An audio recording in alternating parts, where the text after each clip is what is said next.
Strap in, guys. I'm going to walk you through a full lip filler session. And I will also show you what you can expect after your filler session is completed. We'll start with consent forms and a good faith exam completed by a nurse practitioner virtually. It's very important to note I do practice under a doctor as required in the state of Texas. I will thoroughly disinfect you before we even start with the numbing cream. This is a medical procedure and we don't want to run the risk of a bacterial infection. I then apply the numbing cream and I do leave this for quite a while, and I realize it contributes to the swelling after the procedure, but I think it is very worth it. I will always go in with a game plan before we get started, so I like to mark that up before I start with the first injection. I do prefer placing the filler into a Botox syringe as one, it really helps me have more control over each injection point, and two, it makes it more comfortable for the client. This was an ideal client for me. She came to me and said, I just want a natural looking upper lip. I don't have an upper lip right now. I want it to be more visible and I don't want to look overdone.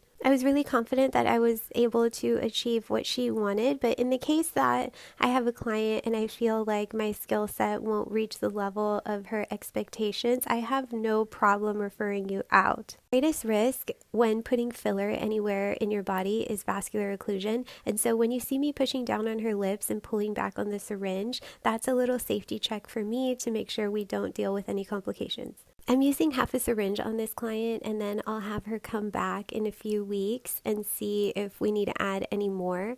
I am placing most of the filler in her upper lip, but I am also placing a tiny amount on her bottom lip just to give her volume there and to make sure everything looks balanced. Now I do a little massage, and this is to make sure she doesn't develop any nodules, and I'm also checking for blood flow. And here are her new beautiful lips. As you see, very natural, not overdone.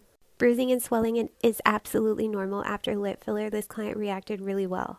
Here's an example of the swelling later that day, and she does have a little bruise developing on her cupid's bow. Here is next day. All the swelling is gone and she is following aftercare.